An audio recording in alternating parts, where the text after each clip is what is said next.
Saya ajak Bapak Ibu membukakan di dalam Yakobus. Minggu lalu juga Yakobus. Ya, minggu ini juga Yakobus. Kenapa? Ya, karena di dalam doa pagi kita mendengar firman Tuhan yang kita kupas sekarang dari Yakobus. Jadi di dalam pembacaan ini Tuhan menggerakkan hati saya untuk menyampaikan kepada Bapak Ibu yang mungkin sering ikut doa pagi, rajin tanpa absen ada, ya mungkin sudah cukup banyak mengerti. Tapi pagi hari yang tidak pernah ikut ya tidak mengerti apa-apa. Karena kita sibuk dengan keduniawian kita sendiri. Tapi biar pagi hari ini sedikit kalau bisa masuk ya lumayan, puji Tuhan, alhamdulillah. Saya ajak kepada Bapak Ibu kita belajar di dalam firman Tuhan. Yakobus 3 ayatnya yang ke-13.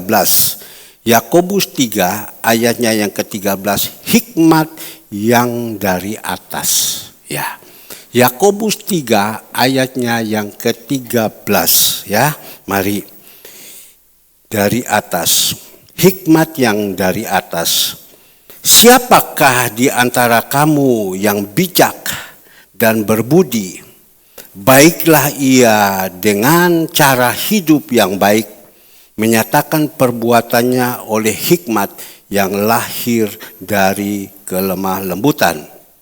14. Jika kamu menaruh perasaan iri hati dan kamu mementingkan diri sendiri, janganlah kamu memegahkan diri dan janganlah berdusta melawan kebenaran. 15. Itu bukanlah hikmat yang datang dari atas, tetapi dari dunia, dari nafsu manusia, dari setan-setan. 16. Sebab di mana ada iri hati dan mementingkan diri sendiri, di situ ada kekacauan dan segala macam perbuatan jahat. 17. Jemaat mari yang keras, tetapi hikmat yang dari atas adalah pertama-tama murni, selanjutnya pendamai, peramah, penurut, penuh belas kasihan dan buah-buah yang baik, tidak memihak dan tidak munafik. 18 yang keras, dan buah yang terdiri dari kebenaran ditaburkan dalam damai untuk mereka yang mengadakan damai. Puji Tuhan, Bapak Ibu yang dikasih Tuhan, baru kita membaca dan merenungkan kebenaran firman Tuhan dan kita menghayati baik-baik dan kita lakukan. Itu yang paling berbahagia, kata Tuhan. Kalau kata dunia itu lain. Tapi kata Tuhan, berbahagialah kita yang sudah baca, merenungkan, menghayati, dan melakukannya. Mari Bapak Ibu yang dikasih Tuhan, kita butuh firman Tuhan. Karena kalau tidak ada firman Tuhan, kalau tidak ada Tuhan dalam kehidupan kita, kita tidak mampu menghadapi hidup ini. Hari-hari yang terakhir ini, ada begitu banyak kesulitan-kesulitan. Barusan saya mendengar dari Ibu Gembala karena dia yang mengatur semua pembelian-pembelian untuk memberikan makan kepada orang-orang panti. Ya, dia bilang sayur sekarang ini naik 100% atau sampai 90%. Betul Ibu Retno ya. Kacang panjang dulu 7.000. Sekarang sudah 15.000. Ya. Sayur mau yang lain, sayur putih dan lain-lain naik semua dari 7.000 naik sampai 15.000 dan lain-lain. Ya, dan akhirnya Lombok. Lombok itu yang biasanya 28.000, 30.000, sekarang naik pernah sampai 130.000. Ya, sampai 130.000, 140.000. Sampai Ibu Gembala bilang lebih baik kita beli daging babi kasih makan orang daripada kasih lombok. Ya. Dan Pak Sirait tidak pernah putus asa karena dia penghobi makan lombok yang pedis-pedis karena terlalu mahal dia tanam. Dan sekarang kalau ada yang mau beli lombok karena terlalu mahal, datanglah ke rumah Pak Sirait. Pak Sirait ada tanam lombok banyak. Ya, berhikmat dia. Dan inilah kita melihat kesudahan ini, akhir-akhir ini ada begitu banyak kesukaran-kesukaran. Tetapi orang yang mau mendapatkan untung sedikit aja susah. Bahkan gaji terima juga susah, kecil sekali. Dan sekarang pengusaha-pengusaha di dalam lebaran ini puasa begini pada bingung, pada stres. Karena apa?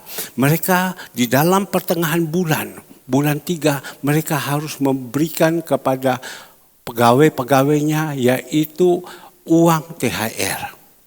Ya, sudah susah harus berikan THR. Tidak kasih THR repot. Yang kedua, ya, bulan terakhir bayar gaji lagi, double lagi. Betapa susahnya. Jadi bukan pengusaha saja yang susah, pegawai-pegawai atau wira swasta yang lain juga semua susah. Kalau susah kita mau lari kemana? Susah kita lari kepada Tuhan. Itulah yang Tuhan ajarkan. Nah, pagi hari ini Bapak Ibu yang dikasihi Tuhan, kita belajar tentang apa? Tentang hikmat yang dari atas. Ada hikmat yang dari atas, ada hikmat dari dunia. Kalau hikmat dari atas seperti Raja Salomo. Raja Salomo pada waktu itu dia dipercayakan oleh ayahnya. Ya, engkau memimpin bangsa Israel ini, tapi bagaimana dia masih muda. Tapi karena dia masih muda, dia diberikan karunia oleh Tuhan, kasih karunia oleh Tuhan. Dia hidup takut sama Tuhan awal-awalnya. Dan dia minta sama Tuhan, dia tidak minta kekayaan, dia hanya minta hikmat. Tuhan, saya tidak minta apa-apa, saya hanya minta hikmat. Apa itu hikmat? Hikmat adalah takut akan Tuhan. Ya. Hikmat itu adalah takut akan Tuhan. Saya hanya minta hikmat. Dan kita melihat pada waktu dia mendapatkan hikmat, di dalam pelayanan dia, di dalam dia memimpin bangsa Israel ini ada terjadi bangsa ini kekacauan. Dan mereka datang kepada Salomo, bagaimana cara untuk menyelesaikan masalah ini. Ya, ada 2 ibu bertengkar. Tolong Ibu dokter, sebentar Bu dokter. Kita dengar dulu Bu dokter. Saya berdoa Bu dokter ini supaya nanti jadi dokter. Ya, memang kamu begini. Dengar baik-baik. Nah, Bapak Ibu yang dikasihi Tuhan, ya, Raja Salomo ini dia berdoa, ya, dia minta hikmat. Dan pada waktu dia minta hikmat, dia mengalami satu masalah. Rakyatnya bertengkar, kedua suami istri, kedua perempuan ini bertengkar. Bertengkar tentang apa? Tentang anak. Ya, yang satu bilang ini saya punya anak, yang satu ini bilang saya punya anak. Mana yang benar? Mana yang benar? Yang satu ini bilang saya punya anak, yang satu ini bilang saya punya anak. Mana yang benar? Tapi mereka kena mengambil satu keputusan, datanglah pada waktu itu raja. Siapa rajanya? Raja Salomo. Tuan Raja. Ini Ibu A mengatakan ini anak dia. Ibu B bilang ini anak dia. Kami bingung, kami minta bagaimana Tuan Raja ini untuk mengambil satu keputusan. Tetapi karena dia sudah minta sama Tuhan hikmat, ya, dari Tuhan, takut akan Tuhan, Tuhan memberikan hikmat kepada dia. Salomo, untuk engkau memecahkan masalah ini, nanti engkau akan melihat. Ya, kau bilang kepada mereka, mana anak kalian? Oh, ini ada di sini. Supaya kalian tidak bertengkar, kalian taruh di atas meja, kita bagikan 2 saja. Nanti si A boleh ambil yang kakinya, si B boleh ambil kepalanya. Tentu seorang ibu, Bapak Ibu, seorang ibu yang mempunyai anak ini, yang dia sudah mengandung 9 bulan 10 hari, tidak mau anaknya dibelah, tidak mau. Tapi kalau bukan seorang ibu, tapi dia adalah seorang yang jahat, ya oke saja. Karena dia berpikir, ya lumayan tidak dapat semua, kakinya juga dapat, dia bisa jual atau dibikin sangsang, atau dibikin rica-rica. Nah, Bapak Ibu yang dikasihi Tuhan, tetapi kita melihat dengan ambil satu keputusan hikmat yang benar, ya, yang daripada Tuhan, yang tentu ibunya yang mempunyai anak dia mengatakan, Jangan kau bunuh anak ini. Biarkan saja, kasih kepada ibu ini yang rakus mungkin seperti ini. Yang bukan miliknya, dia bilang dia punya, kasihkan sama dia. Karena dia tidak mau anaknya ini dibelai. Anak ini dipotong, dibagi dua.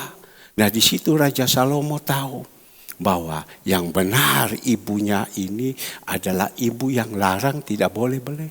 Tapi yang satu ini silakan, tidak apa-apa. Ini berarti salah. Nah itu hikmat. Bagaimana cara mengambil satu keputusan. Nah kita juga sudah mengikuti Tuhan. Ya, sudah mengikuti Tuhan. Kita percaya kalau kita ikut Tuhan, mengaku dengan mulut. Percaya dari lubuk hati yang terdalam. Ya, Tuhan ada di dalam kehidupan kita. Kita pasti hidup takut akan Tuhan. Kalau sudah takut akan Tuhan, ya, hikmat ini turun sama kita. Dan kita menghadapi persoalan, masalah, tentu kita bertanya kepada Tuhan. Tuhan ini bagaimana saya harus memecahkan masalah ini. Tentu menghadapi semua masalah ini kita tanya Tuhan. Tuhan hanya bilang 1 Petrus 4 ayatnya yang ke-7. Coba kamu buka, Tuhan bilang. 1 Petrus 4 ayat yang ke-7, coba kita melihat. Kesudahan segala sesuatu sudah dekat. Karena itu kuasailah dirimu dan jadilah tenang supaya kamu dapat berdoa. Jadi sesuatu masalah itu ada di dalam kehidupan kita. Tuhan minta kepada kita supaya kita ini tenang. Kita sendiri punya penguasaan diri. Jadi berarti buah-buah roh ini ada sama dia. Jadi kalau kita menghadapi segala sesuatu, kita harus tenang dulu menghadapi semua. Senantiasa saya pakai bahasa Mandarin, cincang. Cincang itu ketemu masalah, kupu. Bagaimana cara itu tidak bisa menyelesaikan masalah. Jadi kalau kita ada Tuhan dalam hidup kita, apapun masalah, kita bisa tenang. Tenang dulu. Ya, kita minta berdoa sama Tuhan. Ada penguasaan diri. Kita berdoa sama Tuhan supaya kita bisa pecahkan masalah ini. Saya mau sampaikan firman Tuhan ini. Ya. Firman itu sudah datang dulu sama saya. Bagaimana engkau pecahkan masalah ini? Tadi malam selesai anak-anak pemuda latihan. Tiba-tiba ada seorang telepon kepada saya. Ini dengar baik-baik. Telepon kepada saya. Pak Pendeta, ini ada satu anak. Sekarang dia ada di Blitar. Ya. Ini anak ini umur 38. Sudah punya anak satu tetapi bercerai. Tentu anak ini bingung. Ya, sudah bercerai, lari kepada mamanya. Jadi anak ini gak tahu bagaimana caranya, kemarin pergi ke Blitar. Dengan siapa? Dengan temannya. Nah, sampai di Blitar sudah malam, dorang naik bis, sampai di Blitar hujan besar. Dan anak ini dibawa sama temannya pergi berteduh, dipikir pergi di hotel atau di mana, tetapi bawa ke tengah hutan. Ya, dicari kiri kanan gelap, tidak ada siapa-siapa, ada di tengah hutan. Tapi untung ada HP. HP itu bisa jadi fungsi, HP juga tidak bisa jadi fungsi. Artinya HP itu bisa menjadi berkat, HP juga bisa jadi kutuk. Jadi berkat dengan adanya HP itu ada signal dan dia kontak kepada seseorang. Om tolong, ini orang Chinese ya. Om tolong. Nah ini kita perlu jaga anak-anak kita. Anak umur 38 punya anak satu umur 5. Om tolong, dia bilang. Saya ini sekarang ada di Blitar. Saya tidak tahu bagaimana saya harus pulang. Saya dengan teman gini-gini segala semua. Waktu dia kontak sama seseorang telepon saya. Ya, mungkin Tuhan tahu bahwa saya harus menyampaikan firman Tuhan tentang hikmat. Bagaimana saya pecahkan masalah ini. Waktu kontak sama saya kenal. Mamanya saya kenal. Bapaknya saya kenal. Bahkan mamanya punya kakak itu seorang pengusaha besar. Dan dulu adalah relasi saya. Ya, tapi di situ Bapak Ibu, saya tanya waktu dia sudah bicara, saya kontak sama anak perempuan ini. Saya tanya kepada dia, kamu ada di mana? Dia bilang, saya sekarang ada di Blitar. Ya, saya tidak tahu saya ada di mana. Hujan besar, gelap. Tapi saya tahu tadi saya ada di lereng gunung.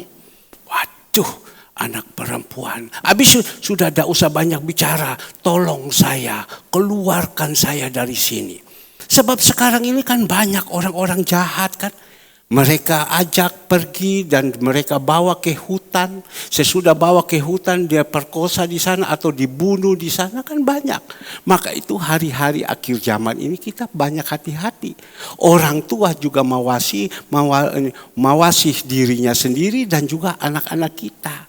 Jadi anak-anak ini bawa kepada Tuhan, bukan bawa kepada dunia.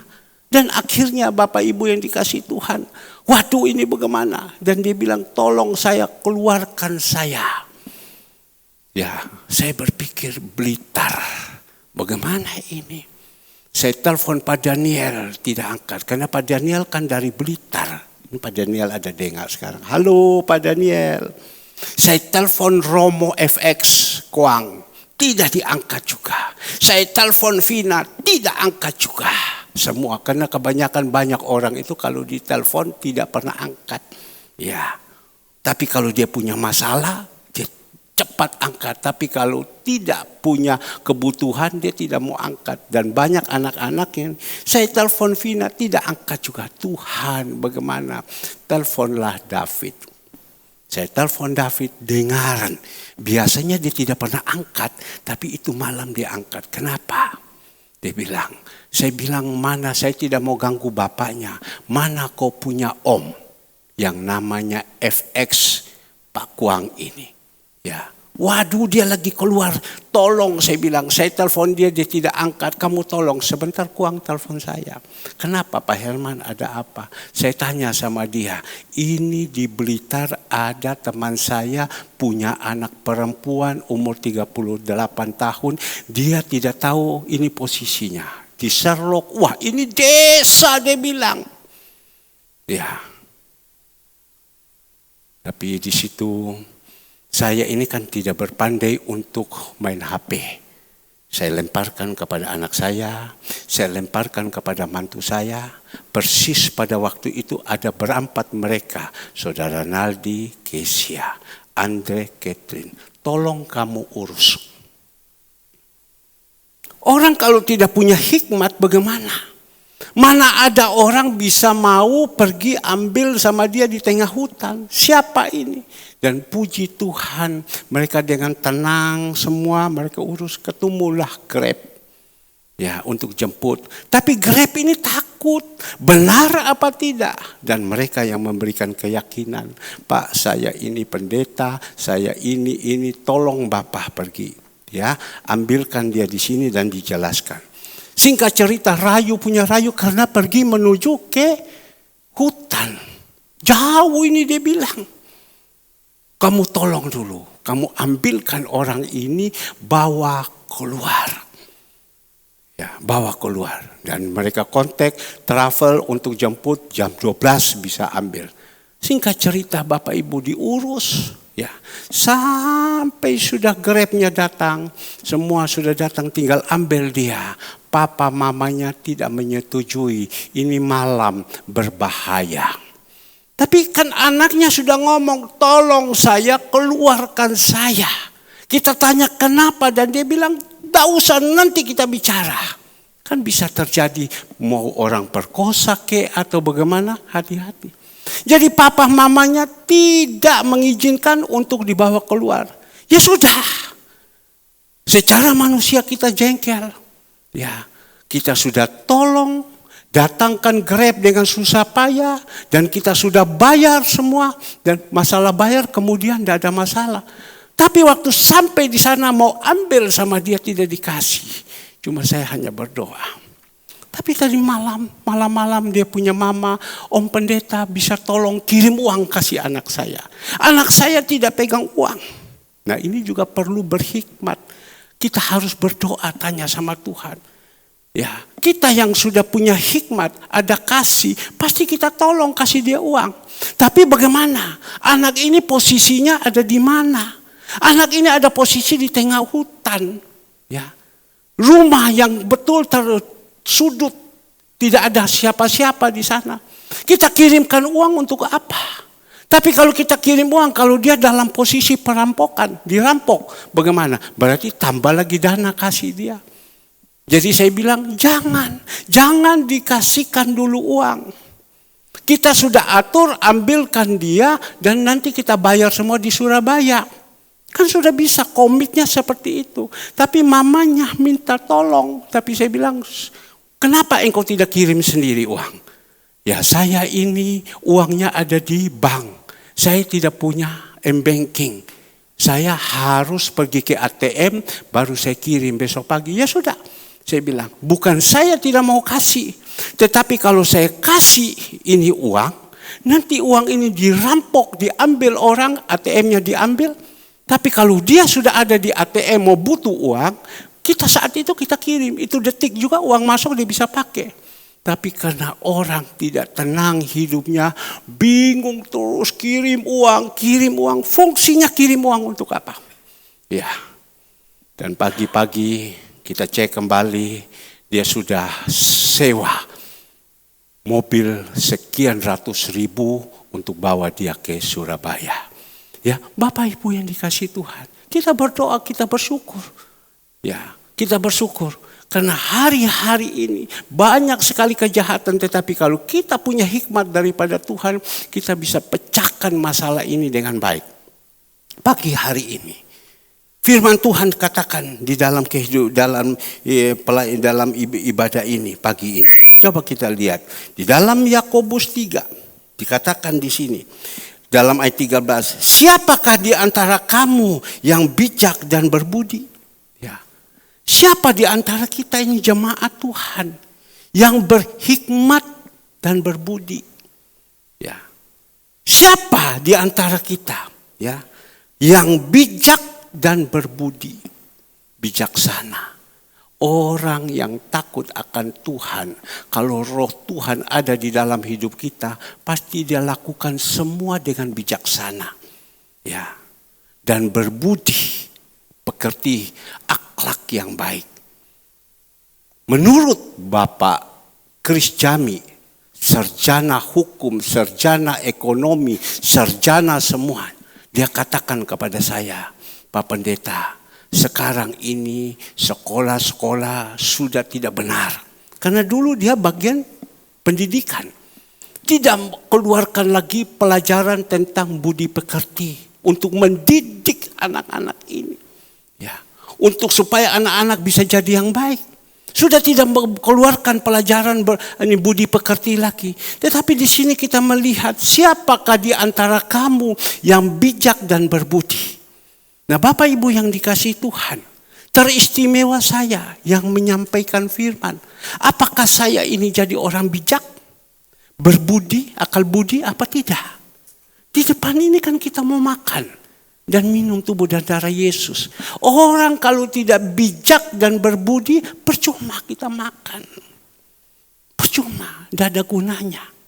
Tapi ditanya di sini, di antara kamu yang bijak dan berbudi, mari kita renungkan baik-baik.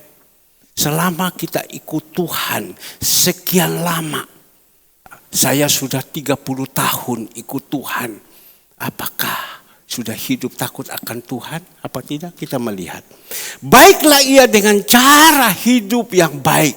Menyatakan perbuatan oleh hikmat yang lahir dari kelemah lembutan.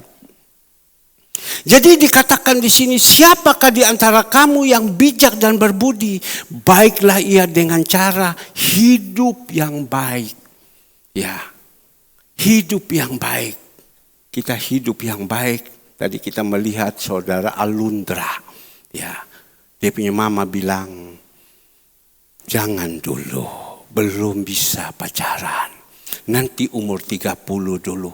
Alundra diam. Dia diam. Mama iki, bok kape semua konco-koncoku wis pacaran kape. Kok aku ditahan sampai tanggal umur 30. Saiki baru umur 30, 23, 7 tahun itu gimana? Bambung aku yuk.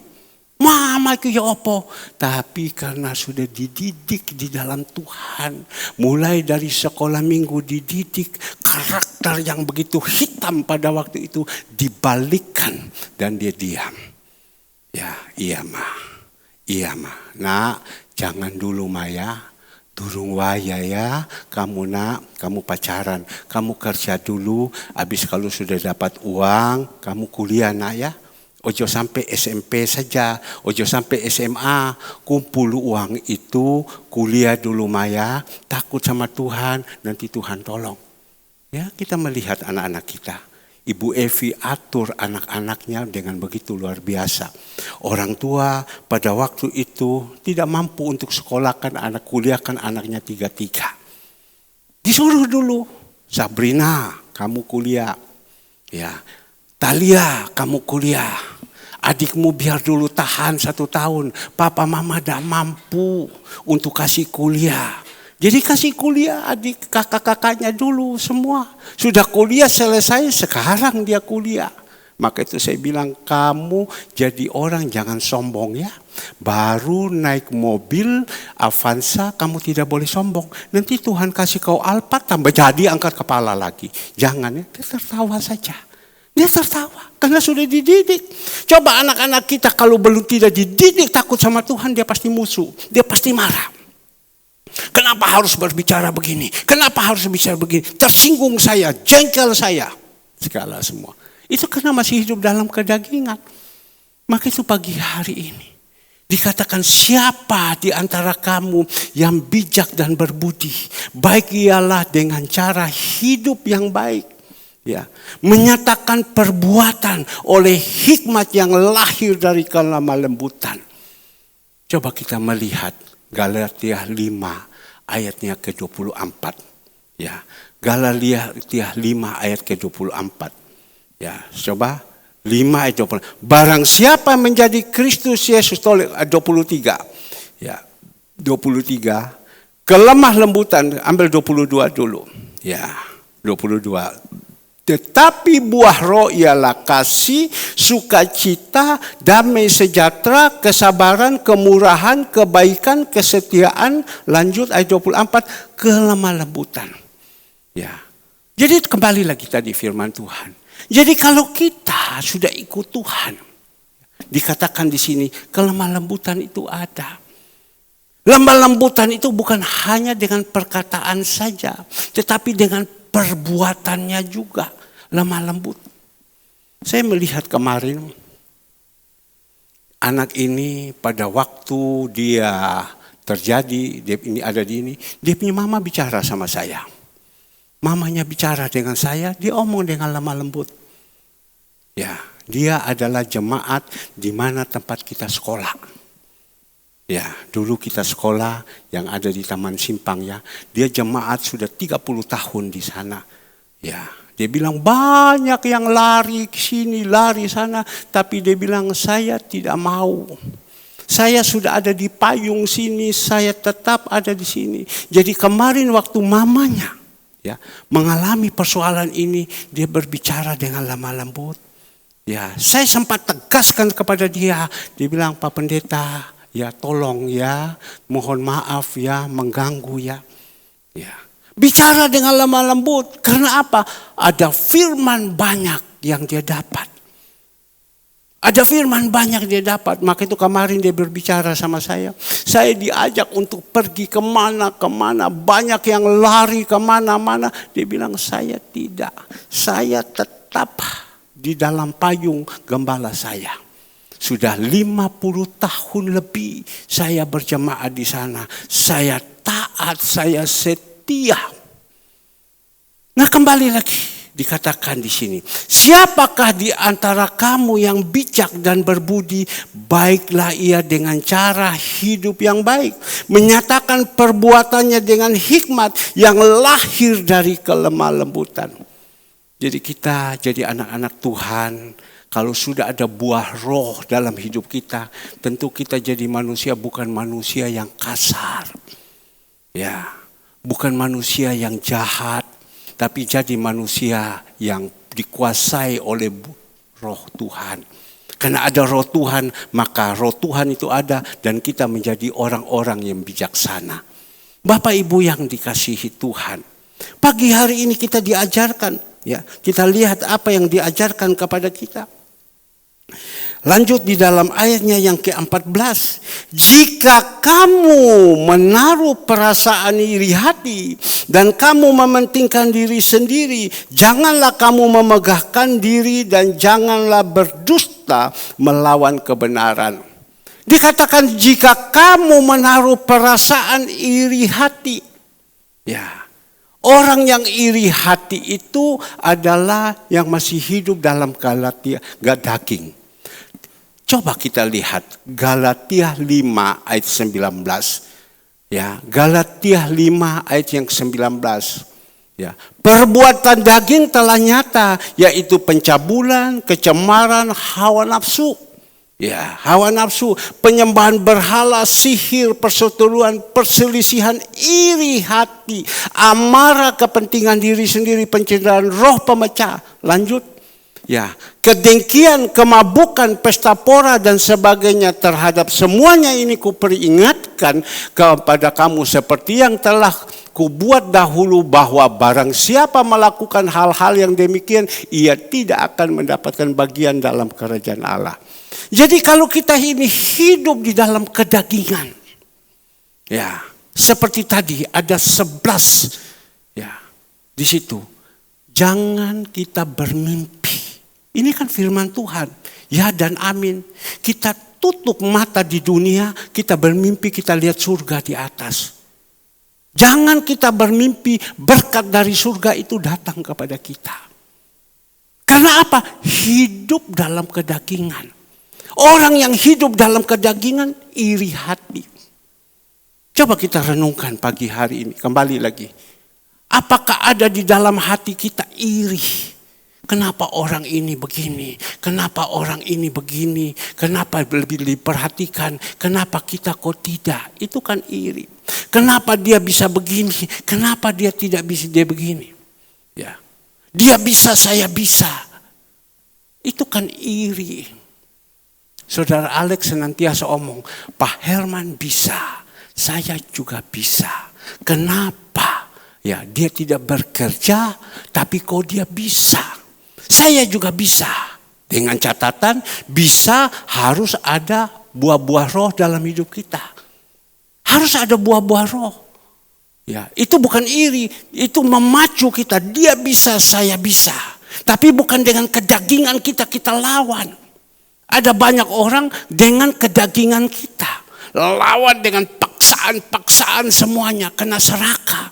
Serakah itu juga dalam daging. Tapi karena dia bisa, saya pasti bisa, saya melakukan kebenaran firman Tuhan. Taat, setia, lakukan semua apa yang Tuhan perintahkan. Pasti Tuhan bisa buat dan pasti tidak capek. Tapi kalau kita kepake dengan kekuatan kita sendiri, dengan kedagingan, kita hidup itu capek. Tapi di sini dia bilang, jika kamu menaruh perasaan iri hati dan kamu mementingkan diri sendiri. Tadi kita sudah baca, hidup di dalam kedagingan, ya, mementingkan diri sendiri. Ada kita jemaat Tuhan yang sudah ikut Tuhan sekian lama, masih tetap ego. Ya, kalau saya senantiasa pakai bahasa Mandarin, wah itu dalam sekali. Egonya tinggi sekali. Ya, mementingkan diri sendiri. Seperti apa yang dikatakan Rasul Paulus kepada Timotius. Hari-hari yang terakhir adalah masa kesukaran. Manusia mementingkan diri sendiri. Cinta uang. Ya, mementingkan diri sendiri. Di dalam kedagingan mementingkan diri sendiri. Maka itu hidup kita ini mari kita pakai hidup ini jangan mementingkan diri sendiri. Memperhatikan orang lain juga. Tadi pagi saya ada di sini.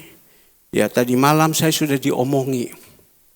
Kamu tolong kirimkan uang kasih orang ini. Dan saya bilang uang ini kita berhikmat.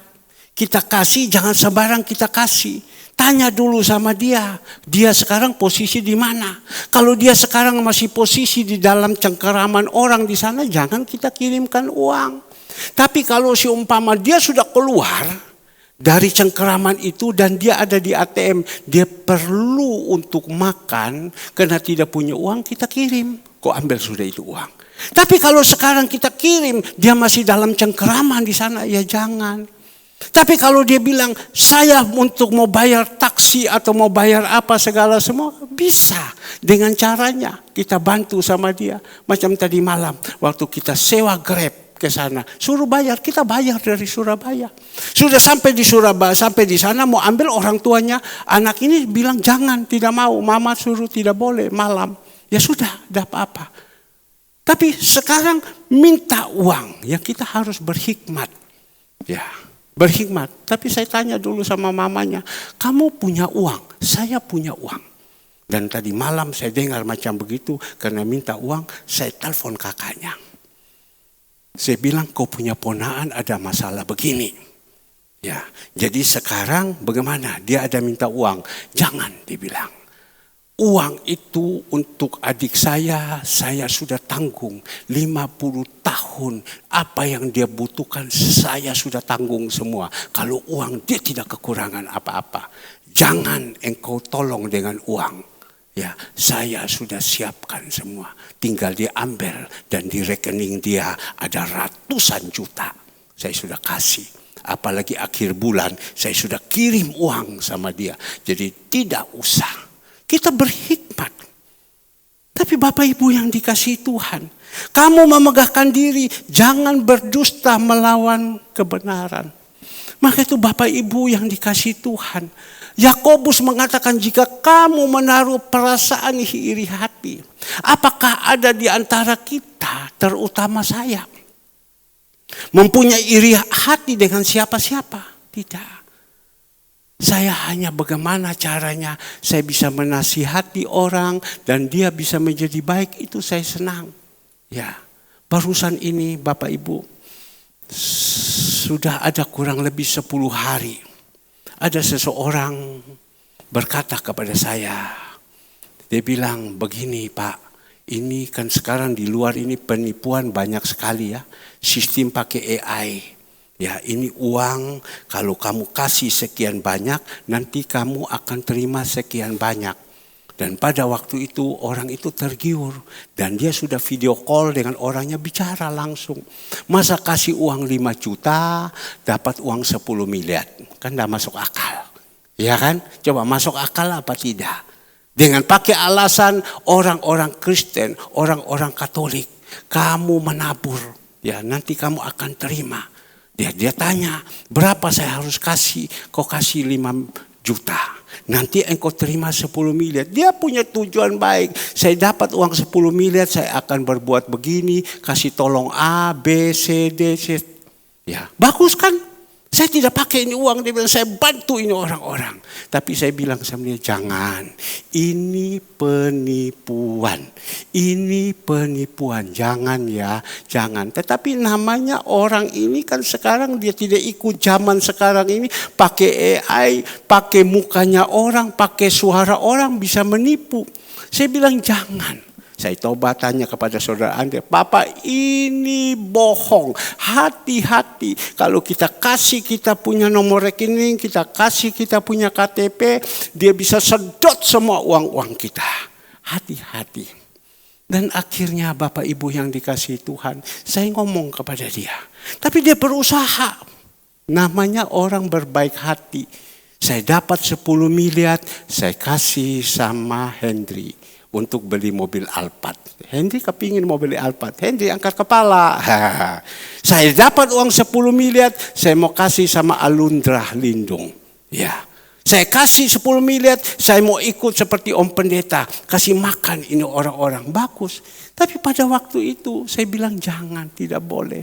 Tapi singkat cerita Bapak Ibu, namanya kita ini menghadapi dengan setan.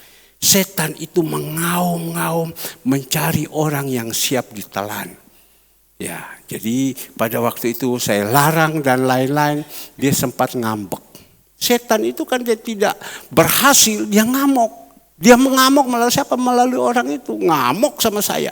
Ngamuk sama saya secara manusia. Saya bilang kan saya kan rencananya berbuat yang baik. Kenapa engkau harus ngamuk dengan saya?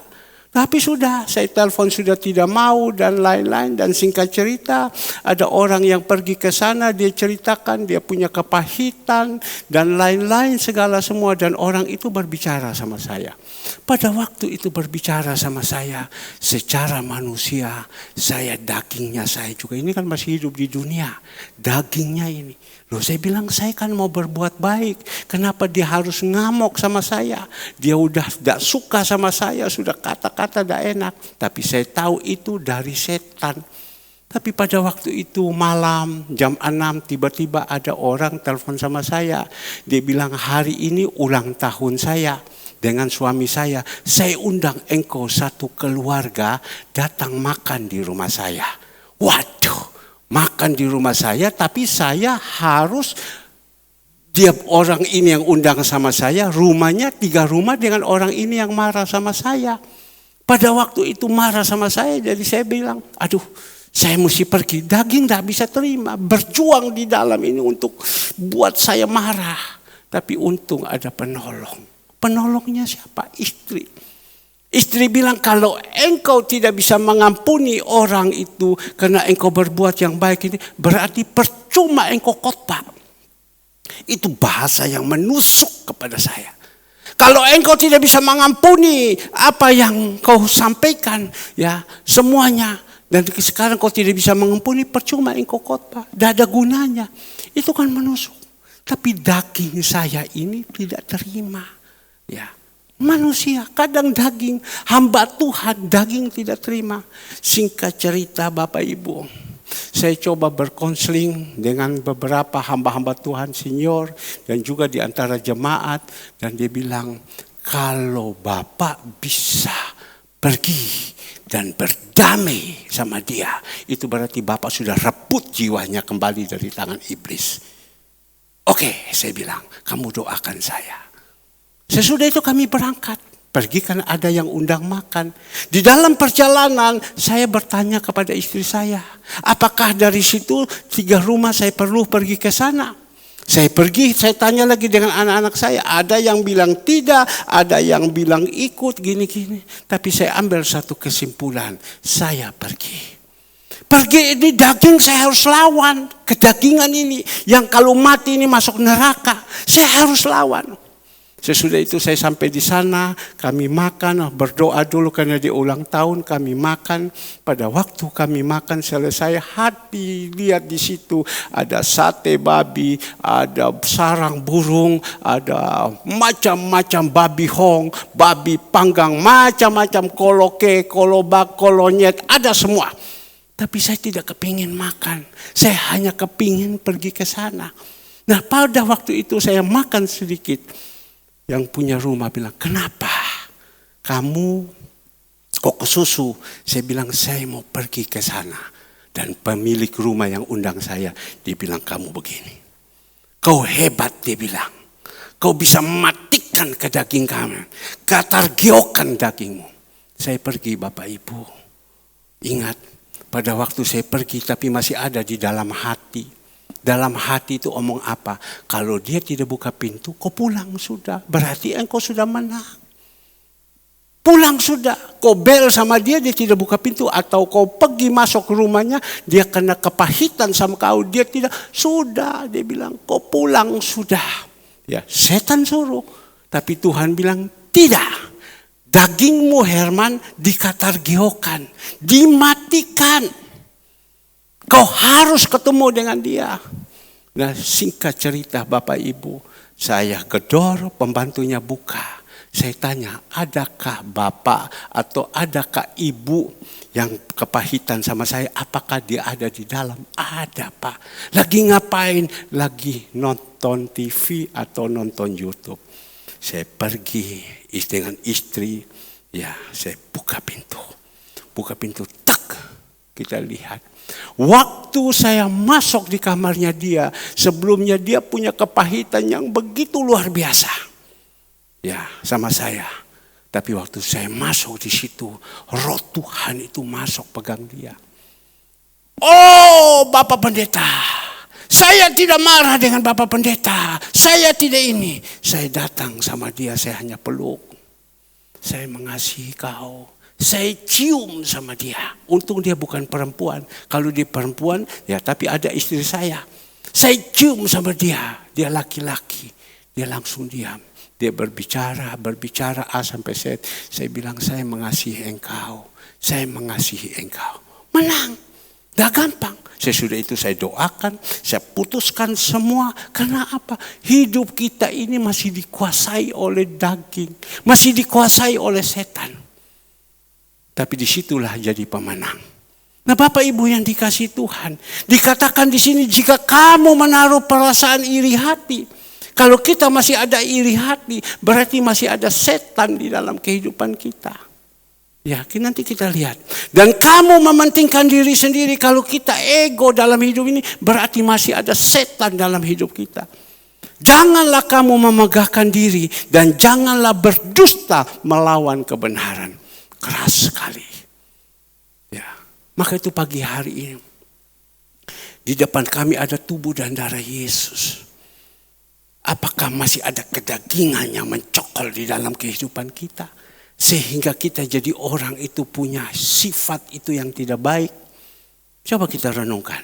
Dan ayatnya yang ke-15 kita melihat. Ayatnya yang ke-15.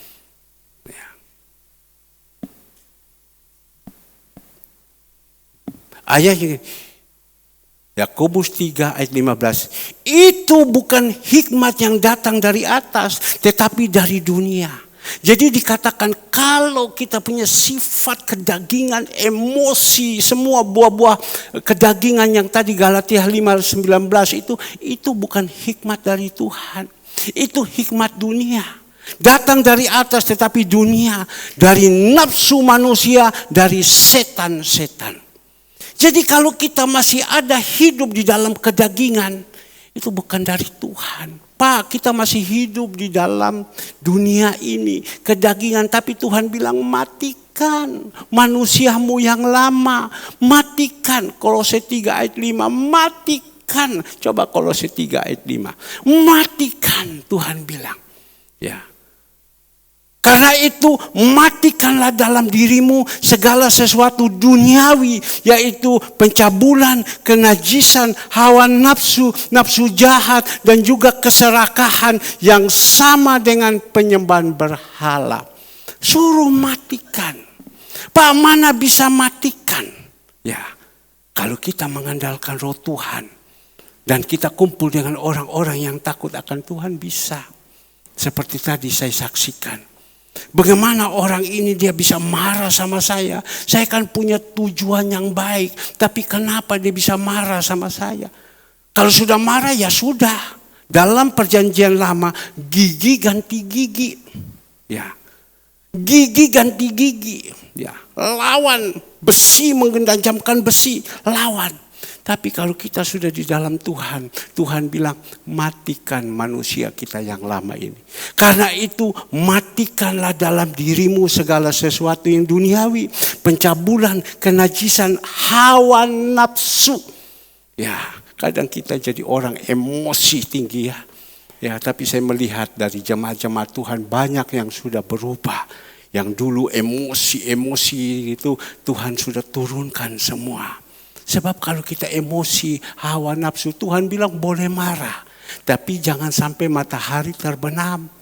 Marah boleh marah, tapi jangan berbuat dosa. Tuhan Yesus juga marah. Pada waktu orang menjual belikan di rumah ibadah. Di situ dia datang, dia balik semua itu penjualan-penjualan. Dia marah.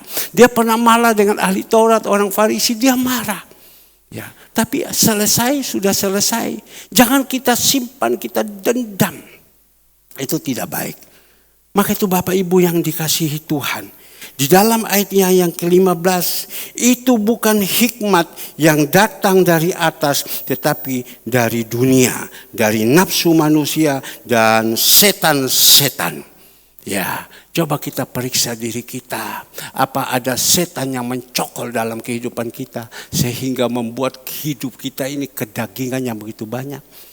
Maka itu saya sebagai gembala, kalau saya melihat jemaat-jemaat ini, saya hanya terus menghimbau kalian kalau bisa bersetia di dalam ibadah. Di dalam ibadah ini ada nasihat-nasihat. Bukan karena perjamuan kudus saja kita datang. Tetapi kita datang waktu kita mendengar firman Tuhan. Ya, saudara Ivon bilang, Om, saya tidak menampakkan muka saya di dalam situ karena saya buruh, saya bekerja. Tetapi sambil saya melayani, saya dengar ini firman Tuhan setiap pagi. Saya dengar karena firman ini yang sanggup merubah dalam kehidupan kita. Ya, kita butuh itu agar supaya kita menjadi orang yang bijaksana. Tetapi kita melihat di dalam ayat 16, sebab di mana ada iri hati dan mementingkan diri sendiri, di situ ada kekacauan dan segala macam perbuatan jahat. Ya. Jadi dikatakan sebab di mana ada iri hati dan mementingkan diri sendiri, di situ ada kekacauan. Dia akan membuat kacau. Kalau di rumah tangga, iri satu sama lain, ya, mementingkan diri sendiri. Eka itu di depan, ya, mementingkan diri sendiri, ada kekacauan di dalam rumah tangga. Tapi kalau di dalam di gereja, ada jemaat juga yang punya iri hati, ada, bukan tidak ada. Iri hati dan lain-lain segala semua, terjadi juga kekacauan. Pemimpin sinode Gereja Bethel Indonesia, dia menuliskan dan mengingatkan kepada kami gembala-gembala. Dia bilang, kamu lihat di Amerika ada gereja GBI adakan seperti mega church, ya. Dengan caranya satu sama lain. Mereka buat jemaat sampai 38.000, luar biasa, ya. Tetapi karena di situ tidak ada satu sama lain kerjasama dan lain-lain, marah. Terutama tentang apa? Tentang uang. Kan iri. Kok enak kau gembala? Ya, kau dapat uang sekian banyak. Kita setengah mati tidak dapat apa-apa. Kan timbul iri. Jadi sekarang gereja itu rubuh. Karena apa? Karena tidak terbuka keuangannya. Saya bersyukur di dalam gereja kita. Ya, dulu saya pernah mau terbuka, tetapi waktu itu dipegang oleh Pak Yopi Pati. Bagaimana uang persembahan ini mau terbuka bagaimana? Makanya saya hanya berbicara. Minggu lalu persembahan hanya 250.000. Sore 100 lebih ribu. Bayar ini tidak cukup semua. Saya mau kasih bendahara siapa yang pegang untuk bayar ini segalanya semua. Kebutuhan-kebutuhan, bayar tukang masak, beli sayur dan lain-lain. Karena gereja kita sekarang ini dipakai Tuhan untuk memperhatikan anak-anak yatim. Ya. Jadi apa ini? Tapi kalau uang yang besar, ya. Barusan saya berbicara dengan anak saya yang besar, dia kan kepala bagian penagihan di satu mall yang besar di Surabaya. Dan dia katakan kepada saya, Papa tahu, dia bilang, ini mall ini mau bangun rooftop. Ya, rooftop ini sekian besar. Dan pemimpin kami sudah bikinkan satu penagihan mau dikasihkan kepada gereja A. Tapi di situ suruh dia bayar 12 miliar. Bayar 12 miliar. Pada waktu bayar 12 miliar dan gembalanya ini kontak kepada anak saya, Alfred. Alfred saya yang ini, Fred, Koko disuruh bayar 12 miliar. Ya dia tanya, kamu punya uang enggak? Kalau kamu tidak punya uang, kamu cicil. Tapi kalau kau punya uang, kau bayar. Dia bilang ada, saya ready. Uang 12 miliar saya ready. Lebih pun saya ada. Ya, orang zaman sekarang ini kan susah. Ya kalau ada ya sudah kau bayar. Langsung dibayar plak. Masa saya bilang bayar plak. Orang yang ada di dekat-dekat dia, yang hidupnya susah, kan pasti iri. Ya kan? Pasti iri. Bagaimana ini? Bagaimana?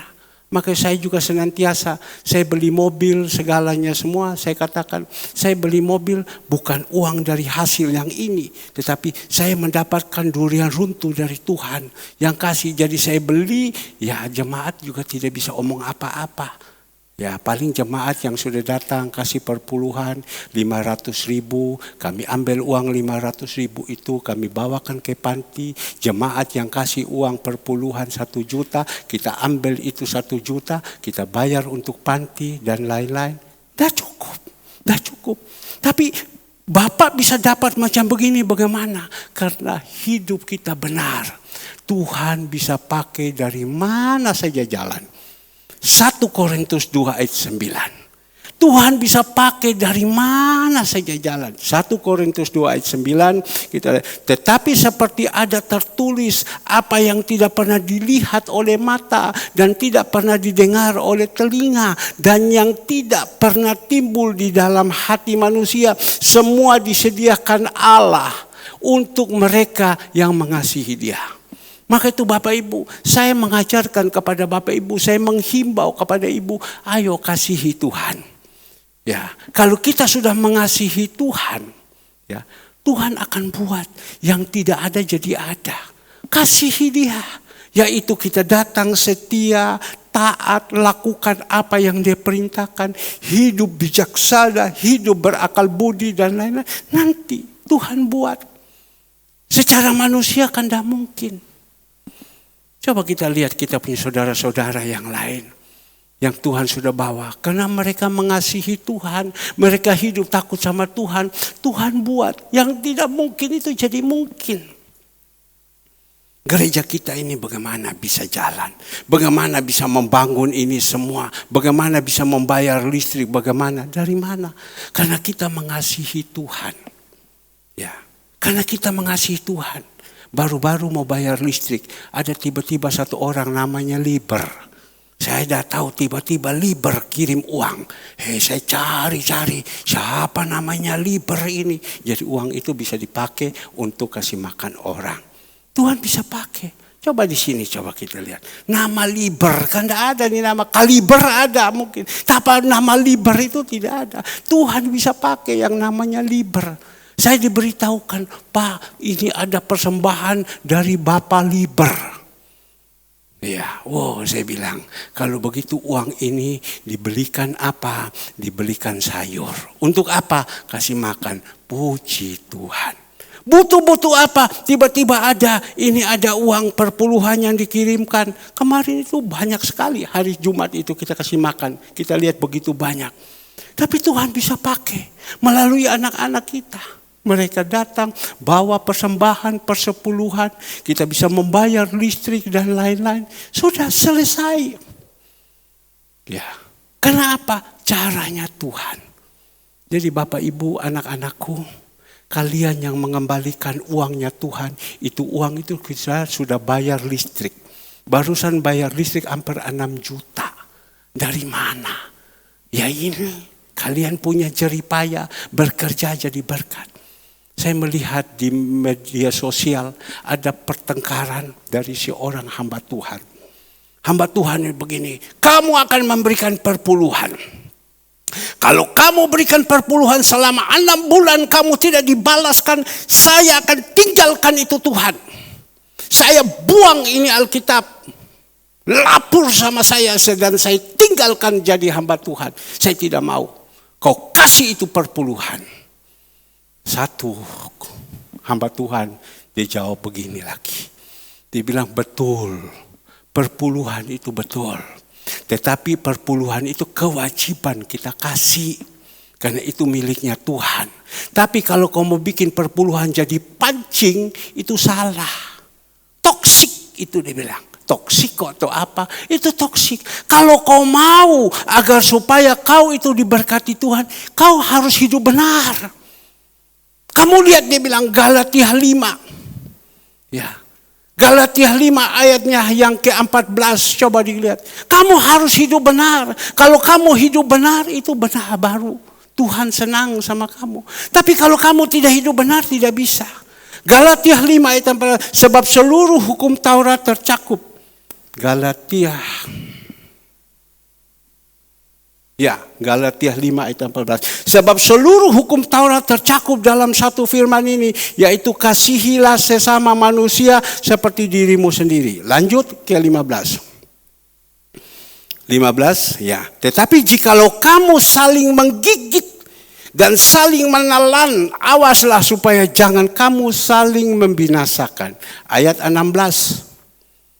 Maksudku ialah hiduplah oleh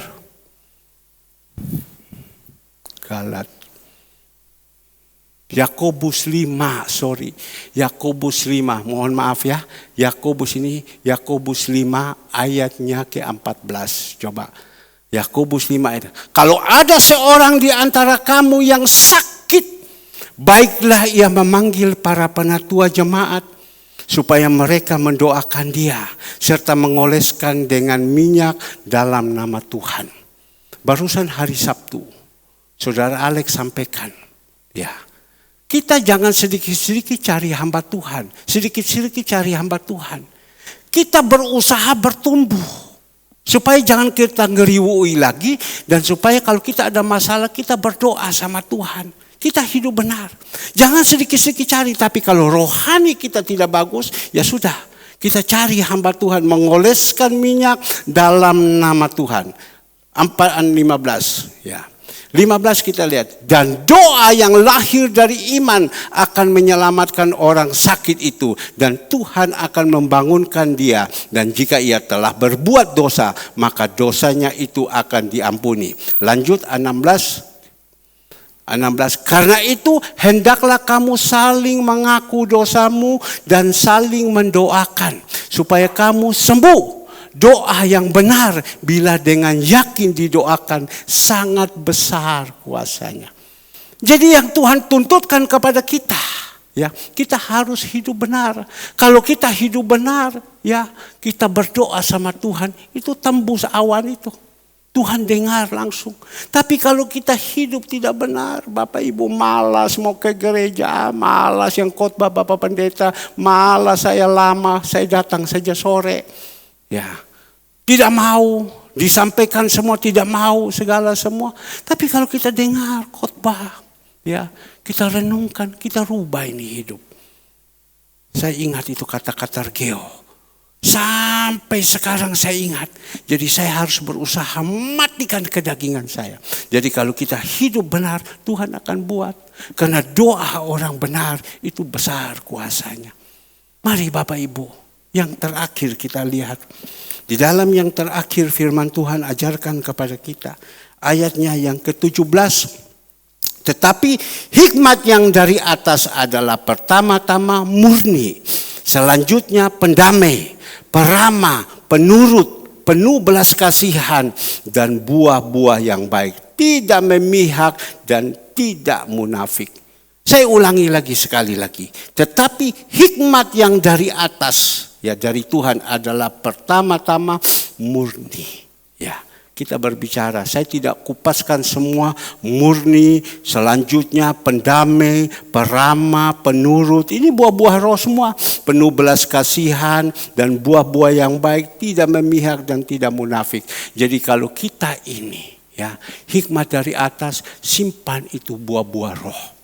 Ya, buah-buah roh, Galatia 5 ayat 23-24. Ya, itu buah-buah, ada 9 buah roh. Kita simpankan, pulang baca, simpankan baik-baik. Ya, dikatakan di sini, tetapi hikmat yang dari atas adalah pertama-tama murni. Saya berpikir-pikir murni, ya, hati yang murni, hati yang tulus. Coba kita lihat Yakobus 1 ayat 27. Yakobus 1 ayat 27. Ya, ibadah yang murni, dia bilang. Dan yang tak bercacat di hadapan Allah Bapa kita ialah apa? Mengunjungi yatim piatu dan janda-janda dalam kesusahan mereka. Dan menjaga supaya dirinya sendiri tidak dicemarkan oleh dunia. Jadi orang ibadah yang murni, ya. Kita sekarang bersyukur gereja kita ini dipakai untuk memberkati anak-anak yatim seperti ini. Ibadah yang murni, yang tak bercacat di hadapan Allah Bapa kita kalau mengunjungi anak yatim piatu. Kita dipakai ya untuk mengunjungi mereka, anak yatim piatu. Ya, saya bilang kepada saudara Andre kalau bisa engkau biasa sama adikmu. Ya, kalau bisa Andre, kamu panggil orang, dia bilang, Pak biar saja saya sendiri.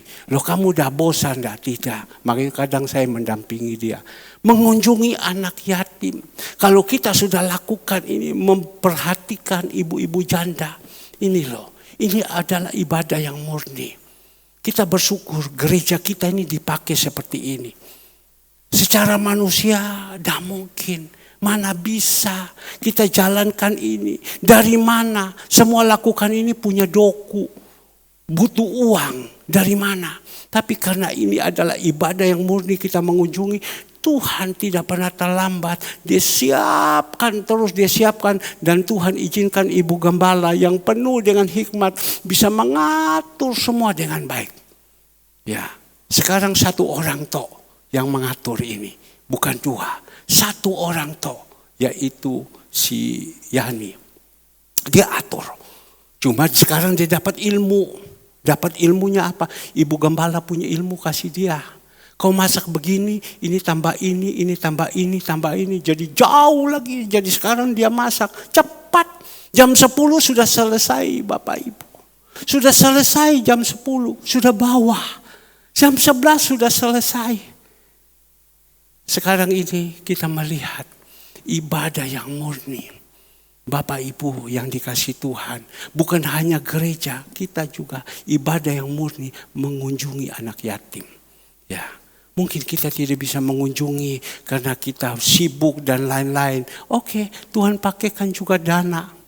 Pak, saya ikut ambil bagian sekian. Bukan untuk pendeta pakai, saya ikut untuk ini. Itu ibadah yang murni. Atau saya tidak bisa kasih uang, ini tenaga saya.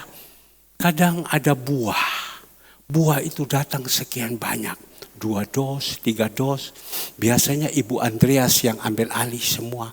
Bawa sini Pak. Lumayan Pak, Bapak kirim buah li, buah apel sambil saya potong, sambil saya kunyah. Ya, kunyah.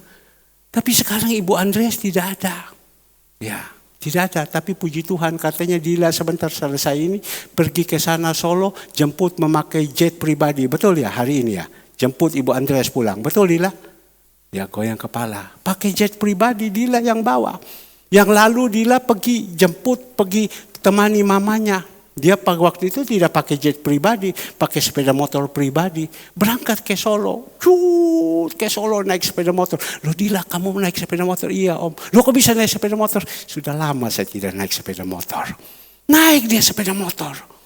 Ya, pulang naik sepeda motor. Sampai di Jombang sepeda motornya ngoklok. Sekernya putus. Stang sehernya putus karena apa? Dotok terus. Ya dikasih napas sedikit Dila gasnya.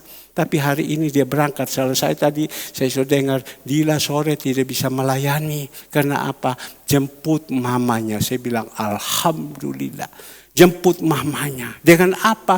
Jet pribadi. Mungkin Prabowo punya sudah kasih dia. Ya, jet berangkat dari sini turun di Solo. Naik Ibu Andreas, naik jet pribadi dengan Tole, dengan Lola, naik pulang ke Surabaya. Nah, ibadah yang murni. Memperhatikan ya anak-anak ini. Kalau Bapak Ibu ya barusan bawa buah, potong di situ. Sekarang tidak ada yang bisa potong karena sibuk semua. Ibu Gembala ambil alih, dia potong. Saya bilang berkat itu ambil. Ibu Gembala 1 dos itu diambil, dia potong. Saya bilang siapa yang potong ini? Dia bilang saya. Biar sudah saya kerja. Dia potong. Dia potong. Dia potong. Dia potong. Saya bilang bersyukur ya. Ada Ibu Gembala yang menjadi panutan semua. Semua pekerjaan yang berat-berat semua diambil alih. Ya. Tapi saya menghimbau kita tidak boleh makan sendiri. Ya, kita harus bagi juga kepada jemaat. Jangan kita makan sendiri. Nah, yang terakhir kita melihat, karena tadi dia katakan ibadah yang murni adalah tidak bercacat celah adalah Bapa kita, ialah mengunjungi anak yatim piatu dan janda-janda dalam kesusahan mereka dan menjaga supaya dirimu sendiri tidak dicemarkan oleh dunia. Yang terakhir, ini benar-benar yang terakhir. Habis itu kita makan dan minum tubuh darah Yesus. Ya.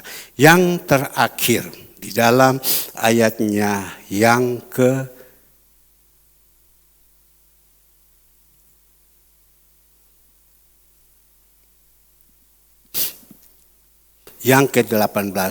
Dan buah yang terdiri dari kebenaran ditaburkan dalam damai untuk mereka yang mengadakan damai. Jadi kita ini didapat buah-buah roh. Dari mana? Dari kebenaran ini. Kebenaran ini akan memerdekakan kita. Ya, firman ini yang membuat kita damai. Ya, membuat kita ini dan kita taburkan. Jadi kita dengar baik-baik firman Tuhan ini, dia akan memerdekakan kita. Ada buah-buah roh dalam hidup kita. Kalau sudah ada buah-buah roh, kita tabur.